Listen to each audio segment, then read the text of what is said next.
Currently, we're at my husband's boss's wedding. The celebration is full swing, and my husband's had a bit too much to drink. When his boss mentioned his bride's homemaking skills, my husband said, "My wife can't cook, and she never cleans up." I couldn't believe he'd make fun of me like that, especially with me right there. I shot back, "Should you really be critiquing your wife's housekeeping skills when you're lying about business trips to stay at your mistress's place?" He looked totally shocked, and his boss just gave a confused, "Huh?" This is just the tip of the iceberg for my revenge. I'm Vicky, 32 years old. I am a freelance certified public accountant and work remotely from home. My job as a CPA involves managing financial information, producing reports, and auditing. In simpler terms, I'm self-employed and provide financial services to my clients. I married my now husband, an office worker, 3 years ago after a friend introduced us. I was instantly attracted to his outgoing and friendly nature. It wasn't like me, but I went out of my way to get his attention. Fast forward, and 2 years ago, we welcomed our daughter, Amy, into our lives. While I'd love to say everything's been a fairy tale, since getting married, I've noticed Arthur tends to slack once he feels he's secured something. He does his job, pays his bills, and isn't aggressive or mean. But he doesn't lift a finger at home, dumping all domestic and childcare duties on me, claiming, "That's a woman's job, right? I'm working hard out there, so quit nagging." What century is he from? I'm not asking for him to take over everything, just some support when I'm swamped. He assumes my days are a breeze. He thinks I'm lounging around, working when I feel like it. He even once quipped about my setup. "It must be sweet staying at home all day. I've got piles of work, a boss to please, and clients to deal with. You wouldn't get it." Even though I'm at home, he expects me to handle all the chores. I fired back. "Hold on a sec. I am working from home. Juggling that with Amy is not easy." He responded, "Really? Looks to me like you're just goofing off on the computer. Wish I could work from home and take it easy without anyone seeing." He said it with a smile. I don't think he meant any harm, but it did irk me how he downplayed my work. On the bright side, he occasionally takes Amy to the park, and they play together sometimes on weekends. He always makes it a point to be home for special days like birthdays or Christmas, showering Amy and me with gifts. We've had our share of good times. That's why I've been keeping my frustrations to myself. I mean, maybe this is just how relationships are. No one's perfect, and compromise is part of the deal. I don't want to split from him. I take pride in how efficiently I juggle my remote job, house chores, and taking care of Amy. We had a system that kind of worked. But recently, his behavior has been off. He used to be a homebody on weekends, either buried in his comics or playing games. Lately, he's rarely home, often saying, "I'm heading out. Don't bother with dinner for me," before heading out the door. He doesn't just disappear from home on weekends. He's also often working overtime during the week. Sometimes, he even says he has to pull an all-nighter at work and then returns the next morning. It's strange that it happens so often throughout the month instead of just once or twice. This got me worried, so I confronted him about it one day. "Hey, it feels like you've been coming back home in the mornings a lot. Plus, you're always gone on weekends. How about we spend some quality time together as a family?" But his response was harsh. "How can you give your husband grief when he's busting his butt for this family? I'm killing myself out here working for us. He gave me a fierce look. But being the kind of person I am, I didn't look away. So, where are you always heading off to? At least tell me that. I'm not telling you to stay home, I just want to be in the loop. I've been hanging out at my boss, Carlos's house. His fiancée loves hosting parties all the time, and since I report to him, I get invited a lot. I'm familiar with Carlos. We've met. I've even attended one of his extravagant house parties. Carlos's fiancée, Sarah, was a model back in the day and is drop-dead gorgeous. Word is they are living together and planning to get married. Sarah's my age, 32, but she could pass for someone in her early 20s. She's got fair, almost glowing skin and large eyes, rosy lips and vibrant apple-colored cheeks. She is slender with a graceful frame. Even seeing her as another woman, I had to admit she was a knockout. But personality-wise, she left a lot to be desired. Sarah, I remember the first time I went to their house party and she walked up to me. That's a memory I wish I could shake, but can't. You're Vicky, right? Heard your cooking isn't that great. Sarah remarked with a sly smile. Her comment caught me off guard and I responded, Who told you that? Arthur was venting about it. Said he dressed dinner time because of the bad food. Her words left me reeling. The idea of Arthur bad-mouthing me to others was inconceivable. She went on. It's okay, you know. Everyone's got something they're not great at. And just because you think your meals are tasty doesn't mean your husband agrees. Guess you have to step up your cooking game. On the face of it, you'd think she was trying to be supportive, but she had this laugh like she was getting a kick out of it. What a mean lady, I thought. Who directly shares a husband's gripes with his wife? Carlos really picked a winner with her. I mumbled sarcastically to myself. Another thought crossed my mind, though. Even if they were tight, would Arthur really talk about our home life to his boss's fiancée? I was about to get answers to my doubts in the worst way imaginable. It all unraveled on Amy's second birthday. I was hustling to get the room ready and the cake set up. I decided to throw a birthday bash in our large living room to make it special. Amy was taking a nap in her bedroom. The plan was to surprise her when she woke up. Arthur was pitching in, especially with the high-up decorations. But then his phone rang. He glanced at the number and seemed to hesitate. Intrigued, I probed. What's up? If it's a call, just answer it here. No, it's work. I'd rather not mix business with family time. There might be sensitive info. With that, he exited the room. He was gone for a good half hour, deeply engrossed in his chat. When he finally came back, he looked really shaken. Out of nowhere, he raised his voice at me. I got called into work. I'm heading to the office now. Out of nowhere, I was caught off guard and tried to hold him back. Hold on, are you really going to work now? Today is Amy's birthday. He brushed past me, giving me a frustrated look. Get the picture. There are bigger things at play here. Don't hold me up. With that, he bolted out the door. I was stunned by his abrupt reaction. His words kept replaying in my mind. How could he downplay our precious Amy's birthday like that? Why would he be so thoughtless? He told me he took the day off for this. What work emergency could be more pressing than Amy's day? I decided to peek in on the sleeping girl. She looked so serene. It would break her heart to learn her dad missed her birthday when she wakes up.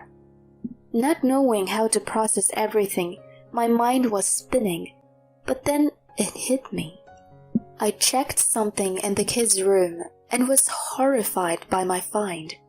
Anger welled up inside me. So that's what's been happening. That's the real reason he dashed out. I won't forgive him for this. The next day, Arthur came home like nothing happened. Flashing a grin, he said, "Sorry about yesterday." I replied with a smile, "It's all right." But inside, I was plotting my next move. After a while, he filled me in about Carlos and Sarah's upcoming wedding. Turns out she was expecting, so they sped up their wedding plans. We got an invite, and I had my own plans for their big day. Everything was going off without a hitch at the wedding. Arthur was living it up, sipping enough to get rosy cheeks. As I nibbled my food, I kept an eye on him. Just then, the couple of the hour, Carlos and Sarah, walked over. Sarah, in her stunning wedding gown, turned heads left and right. All the men there couldn't get their eyes off the princess. Smiling wide, Arthur patted Carlos on the back. "Carlos, congrats!" Then he asked Carlos, "What's your favorite thing about Sarah?" A bit shy, he answered, "Her cooking, I think." Chuckling, he added, "That's totally not like my wife. She struggles with house stuff. Bad cook, not the best cleaner. Wish she could pick up a few tips from Sarah." It was pretty gutsy of him to diss his wife with her right there. Sarah let out a laugh at his comment, while Carlos smirked and said, "You shouldn't talk bad about your wife like that," he cautioned Arthur. Seeing my moment, I jumped in. "Bad cooking and cleaning? How would you know? When you're always out on fake business trip, sneaking off to your mistress's place." Both Sarah and Arthur looked surprised at my words, while Carlos blurted out a confused, "What?" Pushing forward, I said to him, "Carlos, you were out of the country for a month recently, right?" Oddly enough, my husband was gone at the same time. Are you connecting the dots? At first baffled, realization dawned on his face. "Wait, what are you hinting at?" he asked, his voice shaking a bit. Keeping my cool, I spelled it out. "It's pretty simple. Arthur was at your place the whole time, just him and Sarah." Carlos's eyes widened in shock, darting between Arthur and Sarah. My husband seemed rattled, and Sarah shot me a piercing look, biting her lip. "Really? Don't throw around baseless claims. I'll take you to court for slander." Boosted by Sarah's feisty response, Arthur also began to berate me. "Exactly. You think you can frame me like this? Just because you got wind of some gossip, you're pulling this ugly trick? That's low. Say you're sorry to me and Sarah, now." I let their outburst roll off me, pulling out my phone and hitting play on a video. Loud and clear, the footage displayed my husband in our kids' room on a call with Sarah. "Sarah, you're expecting? Whose baby is it? Wait, mine?" His flustered voice followed. Carlos's expression tightened, signaling a game-changing moment. The video kept rolling. "I was with you the whole month Carlos was traveling. What should we do? Neither of us wants to split from our partners, right?" And then the kicker. "Okay, we'll fast-track the wedding, and the kid will be known as Carlos's. Best that way. If my wife finds out, it'll be a nightmare. Just keep it between us. We gotta figure out as soon as possible." The clip wrapped up. Since I played it so loudly, everyone around us was all ears, setting a scene abuzz. A nanny cam in the little one's room had caught the whole thing, I got it because our toddler, Amy, is a little firecracker and prone to getting into mischief. I kept quiet about the camera, anticipating Arthur would grumble, going, "Total waste of cash. We don't need it." So, clueless about the camera, he chose the kids' room for the risky call with Sarah. What followed was sheer pandemonium, with Carlos absolutely fuming. "Sarah, what is this about? You said it was my baby. Were you playing me all along? And you, Arthur, after everything I've done for you, you chased my fiancé?" Sarah started crying. "I'm so sorry. I lost myself. Please, just calm down." Arthur scrambled for words. "I can't apologize enough. Hear me out. There's a reason behind it." The scene was bedlam. Needless to say, the wedding was off. "We'll hash this out later," Carlos muttered to me, lowering his gaze. With eyes blazing, Carlos escorted a weeping Sarah out, followed by both of their families. She was in for a storm from both sides. What remained was a mix of bewildered guests, me, and shell-shocked Arthur. "You planning on hanging around like a statue?" I said, and he snapped. "What did you just unleash, making a scene like that? Crying foul? All because you hooked up with your boss's girl and she's expecting, no less." Stumped by my response, he glanced downward, then hit me with puppy dog eyes. "You're not thinking about a divorce, are you? With all the dust settled, you've gotta feel better. Amy needs both her parents. Sarah and I are done. We get a redo, right?" More than ire, I was taken aback by his brazen plea. Did he honestly think we could just hit the reset button after all of that? The real reason he doesn't want to split is because Carlos is onto him about the affair. From the get-go, Arthur hasn't been making a lot of money, and after this mess, his job's probably on the line. If I go after him for alimony, his life's definitely taking a nosedive. That's his main reason for dodging a divorce. How self-absorbed is that? I let him have it. "Cut the crap! We're getting divorced! There's no walking this back. I'll be coming for compensation from both you and Sarah. Plus, I want child support. Get ready." Hearing this, he just lost it, tears and all. "Please, don't go there. I'm really begging you here. My pay isn't great, and I swear I'm done straying. I'll do whatever you say from here out. I seriously messed up. Just think about the divorce." Why would I believe a word from you? You even spaced on Amy's birthday. A loser like you around isn't good for my daughter. Just steer clear of us. Please.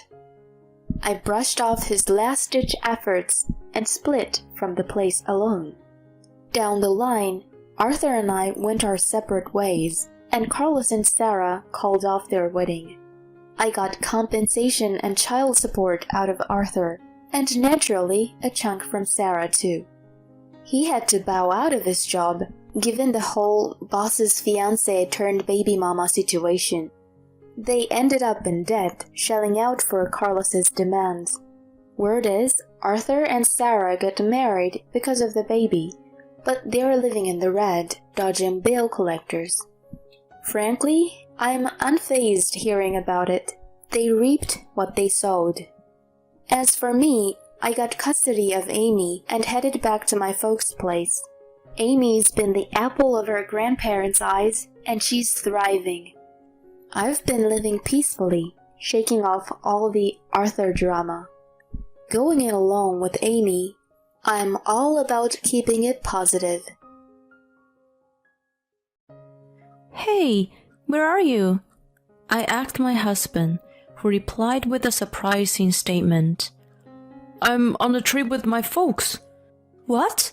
It's our daughter's birthday. What are you, crazy? Being a good son is more important, you know. I see.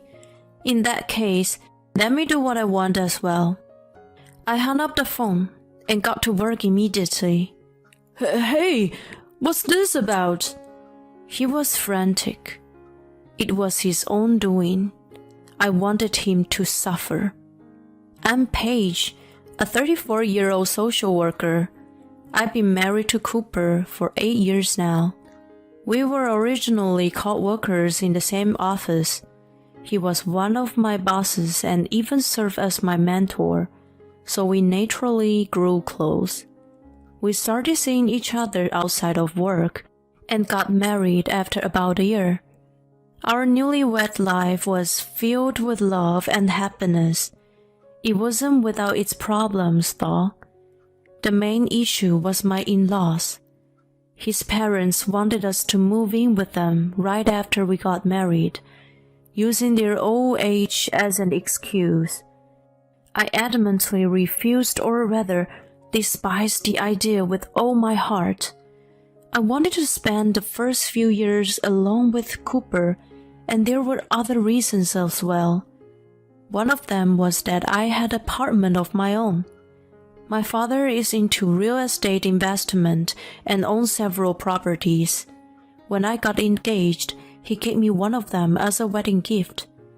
It was built only 3 years ago, and it was fairly new, spacious, and very comfortable to live in.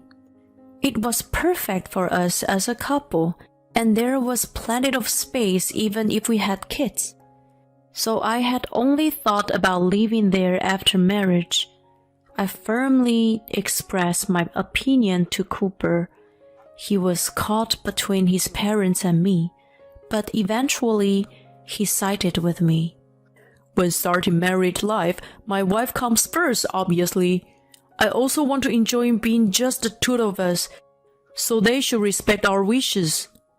I was happy when he was on board. From then on, my in-laws started making snide remarks to me whenever we met. You just don't want to live with old people like us, do you?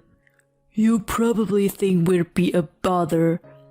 What a heartless daughter-in-law you are. They held me responsible. Mom, Dad, don't blame her. The decision was mutual between us. Besides, let us enjoy our honeymoon period alone. At first, Cooper stood up for me like that, but they didn't easily back down. They persistently complained and continued to talk badly about me. At some point, Cooper got tired of it too, and stopped defending me. Even when they said hurtful things about me, he pretended not to hear. Every time I saw them, I felt nothing but unpleasant. Then I gave birth a year after we got married. It was a baby girl, and my in-laws, again, heavily blamed me for not having the male heir. Why didn't you have a boy? It's my eldest son's child, you know. If you had any common sense, you'd have a boy.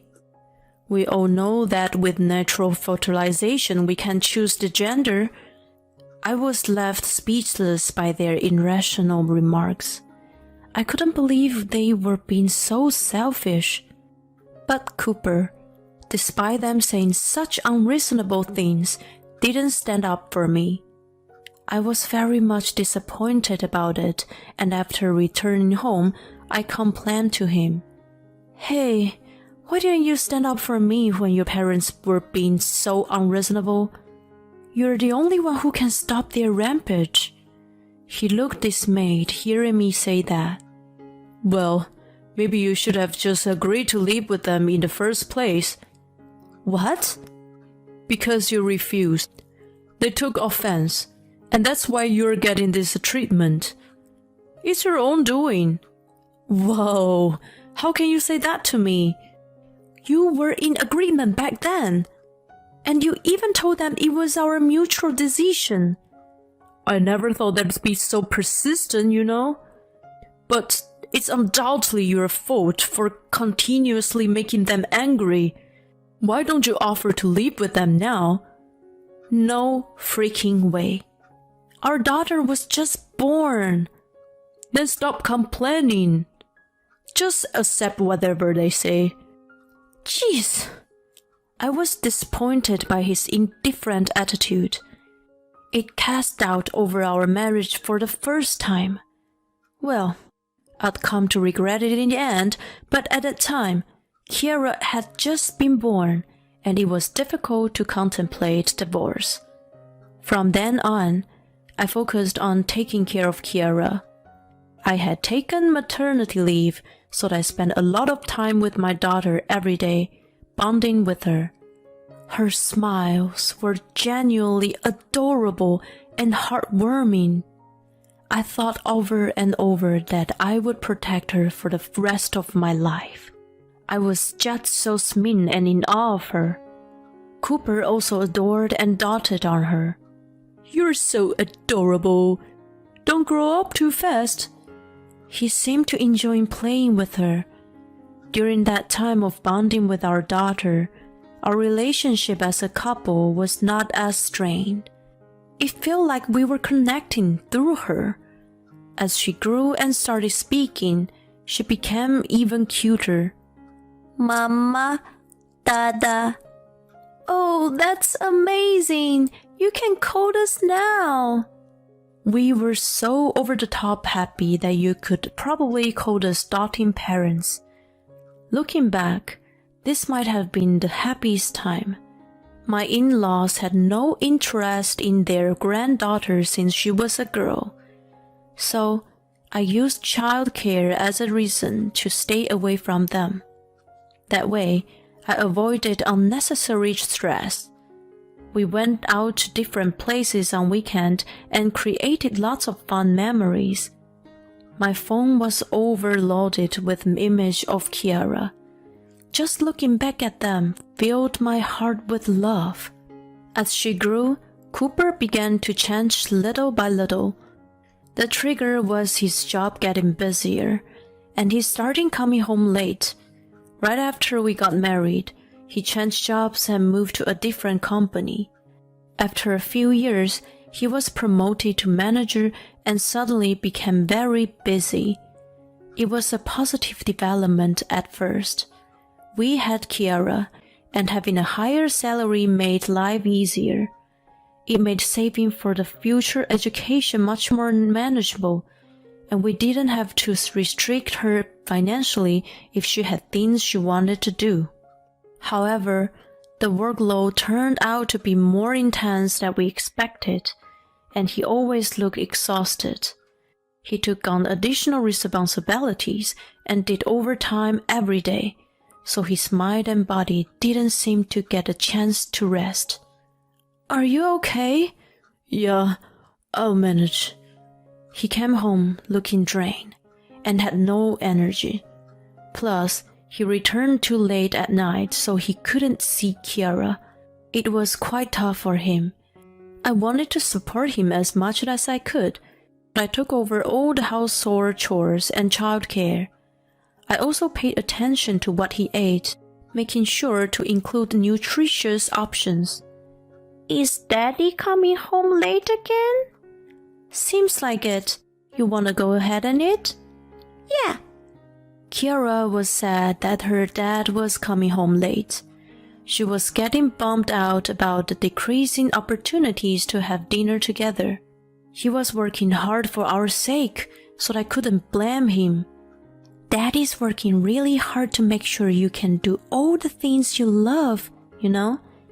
The fact that we can eat this dinner right now is all thanks to him.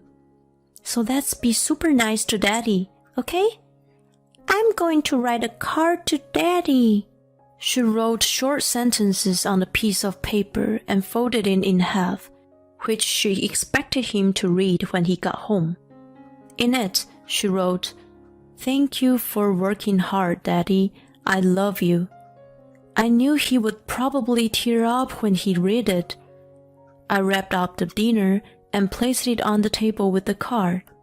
Since he normally didn't return until around midnight, both Kiara and I went to bed before that. The next morning, the car had been collected, and Cooper woke up looking happy. "Did you get a card?" "Yeah, she's such a sweet kid. It lifted my spirits." "Well, glad to hear. Don't push yourself too hard, honey." "Yeah, I know." He said that, but either due to his sense of responsibility or else, he couldn't reduce his overtime, and late nights continued. He looked tired every day, and even when I tried to talk to him, he seemed out of space. He was also working on weekends, which left him exhausted, and he'd spend Sundays sleeping. We couldn't go on family outgoings, but I also couldn't blame him. In the midst of this, something bad happened. He finally collapsed at work. I received a call from the hospital and rushed over. "Oh my God, honey!" "Oh, I'm sorry to freak you out. I pushed myself too hard, it seems." "I mean, this much? Jeez! If something happened to you and you were gone, we couldn't bear it." "Sorry, but the company finally realized that they put too much pressure on me. They've decided to eliminate overtime from now on. There were other people who got sick or experienced mental breakdowns because of the workload. They decided to make fundamental changes." "That's good news." "Daddy!" "Kiara, I'm sorry for making you worry." Cooper lifted her up to his bed and held her in his arms. She looked happy as he affectionately stroked her back. "From now on, I'll work without overdoing it." "That's a promise." He wasn't suffering from an illness, and it was simply due to exhaustion. After a few days of observation, including test and treatment, he was said to be discharged. I felt relief upon hearing that. Over the next few days, I took some time off to take care of him in the hospital. "Honey, you don't need to come here every day." "No way! I'm too worried. Here's a change of clothes. I'll put the pudding in the fridge, okay?" "Oh, thanks." "When you're discharged, let's go out for some good food." "Yeah, sounds good." We were enjoying our conversation when my in-laws arrived. "Cooper, oh God, are you okay? We heard you collapse from overwork." "Oh, Mom, Dad, I'm sorry for making you worry." They immediately turned to glare at me.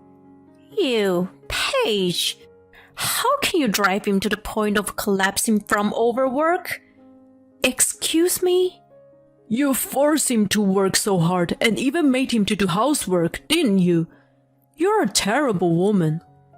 I was taken aback by their sudden accusation. "Hey, both of you, don't jump to conclusions. I collapsed because my company was giving me too many responsibilities. She was actually worried about me." "Even if that's the case, we don't want her around when we are here." I had no choice but to obey. "All right, I'm leaving then." "Good riddance." I was extremely upset, but they were still his parents, and I had to step back. I didn't want to have a fight in the hospital anyway. I reduced my frequency of visiting since he'd be discharged soon, and his parents were visiting frequently. About a week later, he came back home. "Welcome back, Daddy." "Oh, I missed you, Kiara." "Welcome home." "Thanks for everything, honey." We were thrilled to have him back, and celebrated the occasion by going out to a restaurant.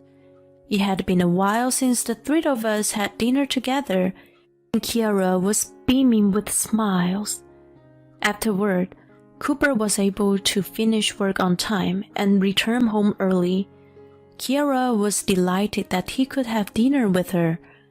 She enthusiastically talked about her daily school experiences.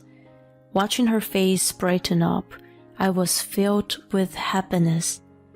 It was wonderful to spend time as a family at last. After a while, Cooper started to come home late again. Although not as late as before, but often around 10 p.m. He also had to work on weekends more often, which made me worry. Hey, honey, are you okay? Is your workload increasing again? Oh, I'm fine. It's not as bad as before, and I'm not as tired as you might think. Alright, if you say so. The opportunities to have dinner together decreased again, which made Kiara sad. Then, when her birthday arrived, a problem arose. Will Daddy come home early today? Of course he will. You guys make the promise this morning, right? So let's prepare a feast and wait for him. Okay. I left work early to get ready. I bought a cake and made all of her favorite dishes, so everything was perfect. We eagerly awaited his return, but he didn't show up even after 8 p.m. Is Daddy coming back soon? Yeah, I'm sure he's already nearby. I sent multiple messages, but they remained unread. I was getting worried. By the time I noticed, it was past 9 p.m. The food was getting cold. Kiara's face grew more and more gloomy. Unable to hold back my frustration, I called him incessantly. I was determined to get through to him. He finally answered after several tries. At last! Aren't you done with work yet? You know it's Kiara's birthday today, right? Yeah, sorry. I heard a lot of commotion in the background. It was definitely not his workplace. I could hear music and chattering. Hey, where are you? Obviously, I'm at work. That's a lie. What's all that noise in the background? You're definitely not in the office. I knew something was amiss, but I never expected to hear what he said next. I'm on a trip with my folks right now. What? We had planned this a while ago. Hold on. How come you're telling me this now? It's our daughter's birthday, you know. You're supposed to be celebrating with her tonight. You made a promise, right? You said this morning that you'd come home early, didn't you? But being a good son is more important, you know. What the...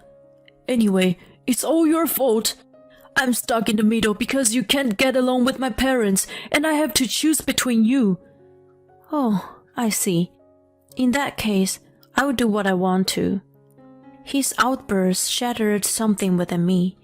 I hung up the phone and got to work immediately. Then, something I never expected came to light. Fueled by anger, I decided to bring Judgment Day upon him. Hey, sweetie, it looks like Daddy can come home soon. We'll have a birthday party with just two of us, okay? I started reheating the food. She was almost to tears, but she must have sensed something from me. Instead of crying, she quietly went along with me. After that, I called my father. He introduced me to his trusted real estate agent, and we quickly put the apartment on the market. Kiara and I moved our belongings to another property owned by my father, and Cooper's stuff was sent to his parents. By acting swiftly, I managed to complete the move in no time. A few days later, Cooper called me frantically. What's up, Cooper? Hey, what happened here? He sounded freaked out. Why isn't my key working?